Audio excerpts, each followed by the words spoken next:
Hi, and welcome to the summary of the September 8th Success Session. It's the first Success Session for 11th graders, students in the 2017 cohort. And when you do miss one of the face-to-face sessions, in other words, you cannot attend or do not attend, we will have a video summary of the session, so we make sure that you get all the information that was covered at the session. There are also activities and some assignments that you must do related to the session. Those will be posted online, and we just want to make sure that everybody makes their way through the entire presentation. And also there are some things where we want you to actually try and do some things that we ask the students to do during the session. So here's what was covered at the Success Session on September 8th. We always cover some news and announcements. Sometimes it's just one or two slides, other times it's several. We had a representative from SC4's Writing Center that talked to the students and told about the Writing Center and how to submit things for help, and I will cover that for you since she's not here when I record this. Those have to do with the Improve and the Be Advised actions for success. The actions for success, if you remember those, we posted along the wall in orientation. There were 10 different actions, and a couple of them were to be aware and to adapt. And we'll just spend a little time on the difference between high school and college. At the time of the session, September 8th, students had only had 3 weeks at SC4 and really just 1 week in high school, but we looked a little bit at the differences between the two. It's important to know where you stand right now in class. That's the whole part of being aware, and so you know when and if you need help. And we talked about, and we will spend some time on this presentation on calculating your grade. So more on that in a bit. And then the last part of the session was spent on technology and technology related processes and skills such as checking email, writing email, logging into the different things like such as Chromebook and your SC4 portal and so on. So some of that, when we get to the end, we'll do that with separate mini tech sessions, and some of that will be covered, like I say, separately. Okay, so here we go with the news and announcements. Important dates. When we held the session on September 8th, it was the end of the 3rd week in the college semester. There were 13 weeks to go. As I record this, we're in the middle of week 6, and so over 5 weeks have taken place. And this is the 6th week with 10 more weeks to go, and depending on when you view this, it's going to make a difference, obviously, how much there is left in this semester. One thing that won't change is that early alert grades at SC4 will be posted in your portal in the Wave by October 2nd. That's a Monday. It's important that you know, hopefully, where you stand in each class before that, at least have somewhat of an idea of how you're doing. But at that point, you will get a grade from the instructor posted on your Wave in your portal, if you will, online, and you can check to see whether you're getting an A, B, C, D, or E, or you may get an S for satisfactory or a U for unsatisfactory. So we'll reach out to students who have a C- or less to make sure you know how to get help. There's plenty of time to improve grades, even if right now your grade is an E. There's still 9 or 10 weeks to go, and that's a lot of time to get back into the positive zone and to get at least a D in the class. We certainly hope for an A or a B, but a D will be passing, and you get the credits for that.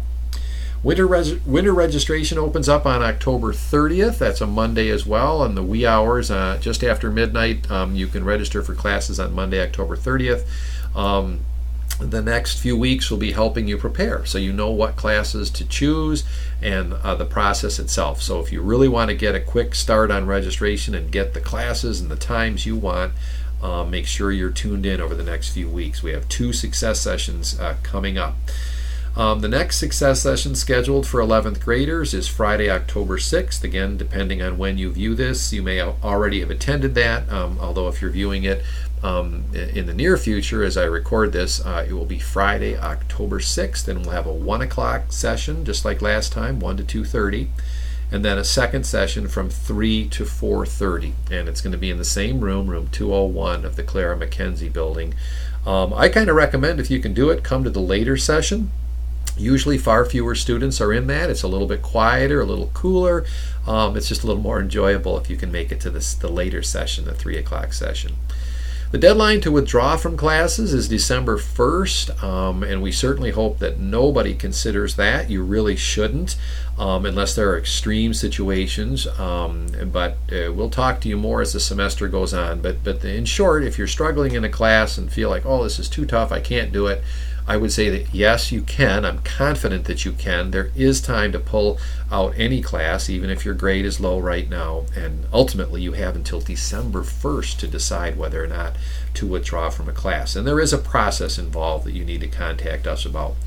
Final exam week is December 11th through the 15th. So by Friday, December 15th, you'll be done for the semester. And you have several weeks over Christmas off from college. Well, I think you guys might recognize this. This is the Middle College office where you guys picked up your textbooks, and I just don't want you to forget that you do have a home away from home if you want. The Middle College office, you're welcome to come in and sit and read or work on any assignments. You might look over on the front wall, if you can see my cursor moving. There's 3 computers there that you can work from. You can just, again, do homework. You can sit and listen to music if you want. You can research colleges on the computers. You can print from the computers. So if you don't want to spend the money in the library to print, come on in. You have to open up your document on one of these computers up in the front wall, and then it will print. Just let us know when you're doing that, because where they print sometimes has work that we've had printed. We want to make sure you don't mix that up or take anything away that you shouldn't have by accident. There are comfortable chairs, and of course, there we are. You can see the red circles. The 5 of us are usually around, and somebody will be between 8 and 4:30. And it's a good place to come, and you can just work if things are going well. But if you have any questions about anything, then you can ask us. A bit about work, and I'm not talking school work right now. Those of you who have jobs or are thinking about getting a part-time job, it's important to realize that the value in terms of finances of passing classes with good grades will far outweigh whatever money you earn in a job now. So if you have one or will be getting a job this year, make sure your manager knows your priorities, and that is school comes first. Clearly they have to hire people that they can rely on to fill various shifts, but it's important for them, for you to get a feel from your manager that they will work with you, and as your schedule maybe changes going into the winter semester, they're willing to change their expectations based on that schedule. If they don't allow you to put school first, I really recommend getting a new job, because we do hear of students that say they can't attend class or success sessions or one thing or another because of their job, and that's crazy really when you're in high school. So think carefully about where you're going to work and how many hours you're going to put in, because it really will cost you a lot of money, thousands of dollars, if work causes you to not pass a class or even to get less than a C because you're working too many shifts and you can't do homework. It's got a huge cost to you. Now, if you are facing challenges, some things to consider, and we've talked about these a fair amount during orientation, but if any of your classes are starting to get difficult, you're thinking, I don't know if I can do this, just contact one of us right away, as soon as possible. Stop in the Middle College before or after class. We're open from 8 to 4:30, or send one of us an email. If you go to the website, bluewatermiddlecollege.org, right on that front page, all our contact numbers, email and phone numbers are there. So give one of us a call and schedule a time to come in, and we can help you take a look at what's causing the difficulty and develop a strategy to succeed, and I'm confident that you can. One thing you have to do is go to every class. Don't skip. It will get better, but you've got to go to every class. So even if you've missed a couple already, get back to class. Just show up. You don't have to say anything. Ideally, you should go to the instructor and say, look, I'm sorry I haven't been here, but I'm ready to get things going, and I'm going to work hard to pass this class. But skipping is not the answer. When you only meet twice and sometimes only one time a week, it's just the wrong thing to do. Talk to your instructor. Tell him or her that you're struggling in class. You really want to do what it takes to pass the class and succeed with a good grade, and they will be willing to work with you, or at least tell you, hey, here's what some students have done to succeed. They can help you work through the tough content that maybe you don't understand. But if you don't talk to an instructor, that's a huge issue that you're going to have to get over. and not just quietly slipping away and drifting back. There's plenty of help on campus. You heard us talk about that. The Achievement Center, the Writing Center, the Math Center. I'll be telling you a little more about the Writing Center in just a moment. So get help. There's a lot of help there. Withdrawing from a class, as I mentioned earlier, is not an option, not at this point. It comes with serious consequences, and I wouldn't even think about that. You might hear of others saying, oh, you can just drop it. That's the wrong thing to do, and you must talk to us first. At this point now, we introduced one of the current, actually, Blue Water Middle College students. I wanted to say former, but Alexis Faley she is in her third year in the middle college. She'll be graduating at the end of this year. I don't want to boot her out of the middle college too early. And she did a great job of talking about the Writing Center. She's a tutor there, and she's actually paid by the college. She's a paid tutor. You don't have to pay for that, but they pay to have people staffing the Writing Center. And Alexis is a really strong writer. That's why she's there, and so she might be one that you would go talk to. But one of the things she did is she pointed out that if you go to either through your Wave in your portal under Student Resources, or if you go to SC4's main webpage, sc4.edu, at the very bottom you'll see a link to the library, and when you click on that you come to this page right here, and it's really helpful. There's all kinds of neat things you can investigate. This is for you, but one of the links is to the Writing Center. And so in that case, these are screenshots, I'm not live there, but one of the things she talked about is if you can't make it there in person, now that's the best way, is to come in, talk to one of the tutors, kind of share with them what you're doing. But if you can't do it, you can click to submit a file online, which is pretty cool. So you put your name in there, your email address, what kind of feedback you're looking for. Is it just a proofreading, or is it more of the whole structure of the paper? And then right near the bottom here you can actually click and then find the file and upload it. It does take 48 hours, and that's time that they're working those days. So basically if you submit something on a Thursday late in the afternoon, none of the Writing Center people are going to have a chance to look at it until Monday, and it still could take them a couple of days to get to it. So give them time. But she recommended making an appointment, and I don't think I have a screenshot of the actual Writing Center. No, I don't. But the email address, I believe, is WC Writing Center, so it's wc@sc4.edu.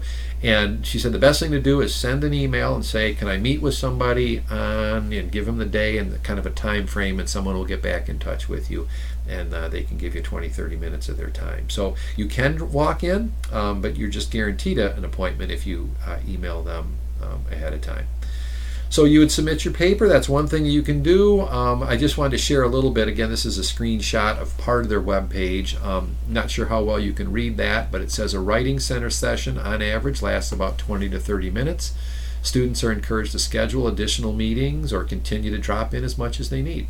And this was important. She said, if possible, bring the instructor's assignment sheet or class notes detailing the requirements. It's hard for them to know how to help you if they don't know what the instructor is looking for. That says at the beginning of the session, a tutor will talk to you to find out more about the assignment, when it's due, and so on. And if the student needs help, more help getting started, that would be you. So the tutor can review the draft with you for organization and support of the paper's ideas, and provide recommendations for revising and editing. And they highlight the assignment must reflect the student's own work, not the tutor. So they're going to give you general ideas, but they're not going to rewrite your paper for you. So that's the Writing Center, a great resource at SC4. When I asked the students who were present how many had already been there were a few hands that went up, and that's not bad with only 3 weeks into the semester. So it's located in room 313 of main building. So if you haven't been in that building, head in and go on up to the third floor, 313, and give it a try. And I believe their hours, I know they're not bad for you guys. I want to say maybe 10 to 4. So if you've got a later class, you might try to get there ahead of time. Okay.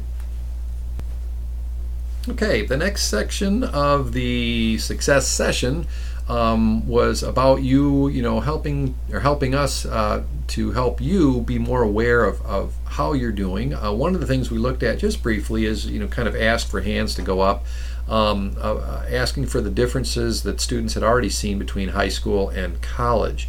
And as you navigate both of these worlds, in other words, a lot of you start your morning in high school and then get to college, you're probably seeing the expectations are different. How the students in class behave are different. So how you might behave in your high school class might look really silly in a college class, and might really, upset and anger, I guess, some of your classmates at the college, who might be older and paying for the classes and so on. So you really have to be aware of the differences between the two worlds and act accordingly. There's other things. Academic expectations are different. You may be finding that what you might have gotten away with in high school assignments, you're not getting away with in college, and I'm talking about grammar, spelling, things like that. Supporting your ideas. Instructors are going to expect more from you. You have to realize when you're in a class, a psychology class, this might be one of your first two classes, but it could be another student's final class that they're taking after multiple college classes. So there's not that transition necessarily of I'm a 9th grader, a 10th grader, 11th and 12th. You're jumping into this world where there's students in your class that might have had already taken 10, 12, 15 college classes. So you've got to really go in ready to work hard. The classes most of you are in, though, are typical introductory classes, and I think the instructors know that any of their students, this could be one of their first 1 or 2 classes. But you've got to up your game, as they say, in college, and make sure you know the difference between the expectations between college and your high school courses. So we looked a little bit about some of the early differences between high school and college classes, and how the expectations of the instructors are different. I just talked about that a little bit.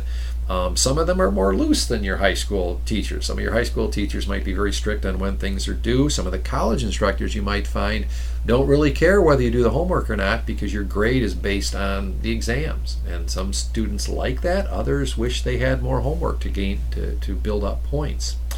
The types of things you are assigned is different. You'll probably find a little more group work, a little more project work in college. And you have to look at how you tackle those, and you're going to learn. You're going to, you might struggle a little bit in your first semester, or maybe next semester as well, but you'll learn how to succeed in those classes. So if you can remember, there were these actions for success that we had up on the wall, and hopefully you're seeing the value in them already, even though it's just a few weeks into your first semester. Again, I talked about showing up, not just being there in class, but also being part of the class. Be seen. That those two kind of relate. Be aware of how you're doing. We'll talk a little bit more about that in a minute.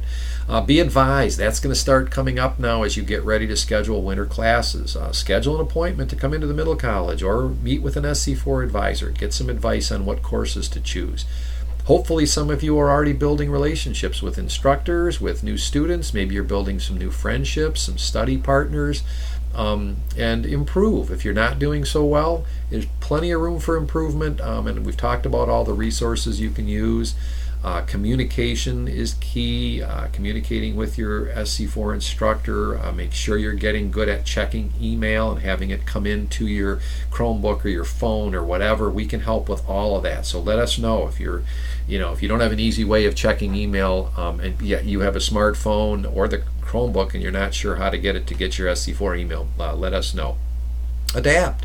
You may have an instructor that you are having difficulty understanding, or you don't like their way of teaching, or you don't like their views. It's important that you adapt, get the content from the class, and pass the class. Okay, so sometimes you have to kind of change how you're doing things. And complete assignments. Do the best you can. Never cheat. Never copy off of someone. If you don't complete an assignment yet it's due, turn in what you have. Some points are better than no points at all.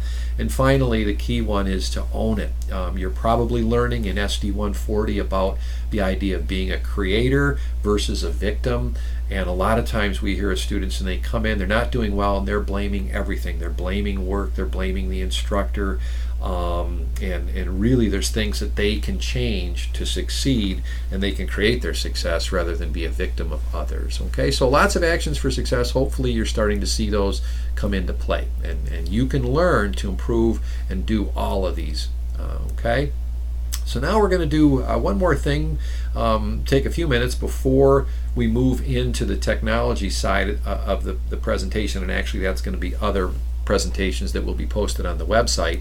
But this has to do with knowing how you're doing in class. An honest and accurate understanding of how you're doing in class and a willingness to act on that understanding will lead to success in every class. I guarantee it. But you have to know early on or at some point how you're doing, and if you need to get help and you're willing to act on that need, you'll get the help you need and you'll do fine. You may not get an A, you may not get a B, but you're going to pass the class and get the credits, and that's huge. There's no reason to have to withdraw from a class, to fail a class, or even earn a grade lower than a C if you're aware of how you're doing and take action if and when it's needed. So remember, you get the credits, you pass the class even with a D-, but there is some value in getting a C or higher. So don't give up the ship if you're just a little below a C, but try to get above that if you can, or at least to a C. Okay. So what we're going to do, the next section is, and how you do this is up to you. This is a video. You can go forward if you want to. But students in the session were given a handout with two different grading scenarios listed. Instructors use sometimes a percentage way of grading. Others use a point system. Both scenarios are similar to what you might find in actual SC4 classes. So what I'm going to want you to do, I'll put one of the scenarios up on the screen. I want you to pause the video and see if you can come up with what grade that student would have. And then when you restart the video, it's going to go to an explanation of how the grade is calculated. So if you have that similar system in one of your classes, you can actually see how it's done. And then I'm going to have a second scenario posted, and we'll pause it again, or I'll ask you to pause it. And then you'll see how that one is calculated. So you'll have two different samples, and if there's anything else out there that you're not sure of how to calculate your grade, come on in and talk to one of us and we'll help you do that, okay? Because a lot of the classes don't post grades frequently, and so you have to be able to know where you're standing on your own, okay? So here's the first scenario, and I'm going to ask that you pause it and try to crunch the numbers and figure out what the grade of this student is. This is on weighted percentages, and you'll kind of see how this relates to any of your classes. This says Rachel's Earth Science instructor has a grading scale based on weighted percentages. Attendance is worth 20% of the final grade. Lab assignments are worth 30%, and exams are worth 50%. That's of the final grade.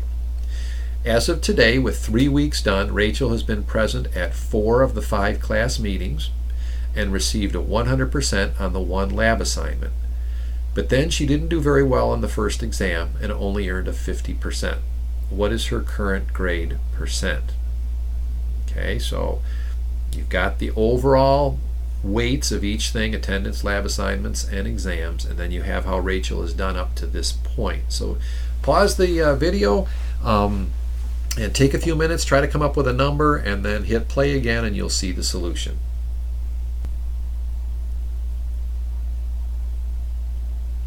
Okay, if you took some time and crunched some numbers, let's now see how you did. So for weighted percentages, these are actually a little bit trickier than just a point system. Now in this case, the math is not really difficult, as you'll see, but it's a little hard, getting this in your head. So maybe you got it right on, but if not, follow along. So for attendance, it's worth 20% of the grade overall. Now, obviously, we don't know how Rachel's going to do the rest of the semester, but she's been present for 4 out of the 5 classes. So she's been present 80% of the time so far, okay? So to calculate how that functions into her current grade, you take the amount, the weight of the grade overall, so it's going to be 20% of the grade. She has been there for 80% of that time, so she's got 80% of that value. So you multiply those two together, and if you remember to multiply percents, this would be like multiplying 0.2 times 0.8, and you're going to come up with 0.16 or 16%. Okay. The lab assignments are worth 30%. Now the good news is she's done 1 assignment, she got a 100% on it. So if you use that same idea and you take 30% of the grade, that's the weight of lab assignments overall, So far, she's doing great in those, okay? So 30%, 0.3 times 1.0 equals 30%. So she has all of the lab assignment points or percent, if you will, so far. So that's good. Now, as you heard, the exam is where she struggled. She got 50%, and exams have a lot of weight, so they're weighted 50% of the class. So in this case, if we go over to this side, the right side, you multiply 0.5 times 0.5, or 50% times 50%, you get 0.25. So now we've got three different percent values. We can simply add those up, 16% plus 30% plus 25%. So right now, her grade in a percent would be 71%, or probably right around a C grade, or C minus, probably a C grade actually. It depends on the instructor's scale. So not too bad, but you can see how the exams do play into it more, because it's this important value right here. Exams make up 50%. Okay, so sometimes attendance might only be 10%. So even though you're there every day, which is a good thing, it's not going to obviously make or break whether you pass the class or not, probably, because this will just be a 0.1 here. Okay, so on to scenario number 2. This is an instructor that uses the point system. It says Sam's history instructor bases his grading scale on a point system, with each grade being worth a certain number of points. The total for the whole semester is 600 points, with the following breakdown. So there you can see what they are: journal entries, attendance, essays, and one final exam worth 50 points. As of today, with 3 weeks done, Sam's class has had 3 journal entries, 6 class meetings, and 1 essay. How many possible points could he have earned? So that's important. The first thing you want to calculate is how many possible points, if he had gotten all the points on the 3 journal entries, attending 6 classes, and 1 essay. So that's the first thing you're going to calculate. It says Sam was present for 5 of the 6 class meetings. So this is how he actually did.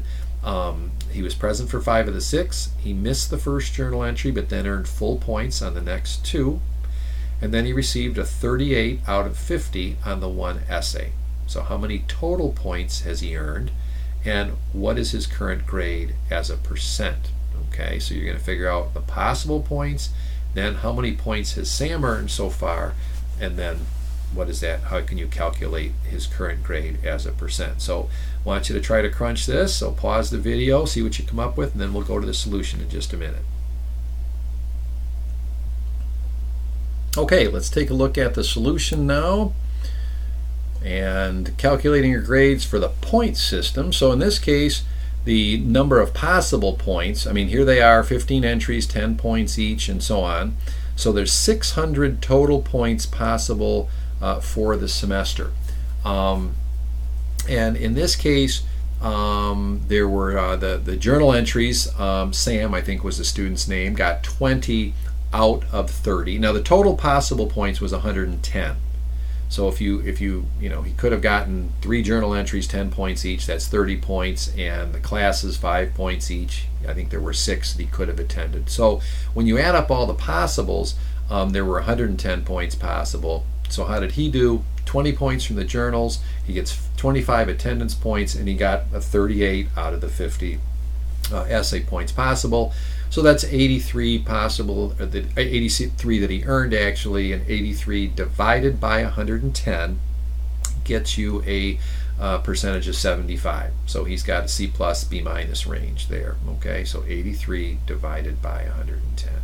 So as part of the assignment for the makeup, if you will, or the summary, we're going to have you calculate a couple other grade examples and send those in. So that information will be posted on the web page. Okay, so what we did now, what we're going to do is I'm going to pause the video in just a bit. It will end, and then there will be various tech topics that were presented at the session. Those are going to be posted there. Speaking of technology, turn my phone off here. So we're going to view each one, or we're going to ask you to view each one that's listed and linked to on the Success Session page. There'll be something about logging in to the Chromebook and your portal, and what else was there? Canvas is something else that some of you may be logging into. Ms. Weimer talked about the email system and demonstrated how to create an email from within your SC4 account and include an attachment. Once in a while we hear from students who say, I was supposed to attach it, but it just didn't work. Well, their email system will work, will allow you to use attachments, but you have to complete the whole process. She'll describe that. She'll talk about using Google Docs as a tool for writing. Even if a teacher needs something in Word format, you can do it in Google Docs and save it as a Word document. And she'll demonstrate that. We'll have a demonstration on how to use a Google Calendar to send reminders for yourself. If you've got an exam on a particular date, you can set that up as an appointment and get reminders that maybe 5 days out you should start studying and so on. And then there will also be a post for using OneNote for some note taking. So we'll try to give you guys some tools as it goes. We may not have all these posted right away, but just look for those to be posted in the future and we'll direct you to them. So that's pretty much it for this presentation. Again, there's more work for you to do related to this session, so go back to the web page, see what the assignments are, and make sure you get those turned in to Ms. Weimer. Most of our students did attend in person, which was great, but for those of you who didn't, I hope this information was helpful. I know it can be. I know they're not the most exciting things to do, and it really is much better off to be there in person. You get the information as it's delivered. Any questions that might come up are answered, and then you're done. You've got it all taken care of. So the next session is on October 6th, and we'll see you there. Thank you.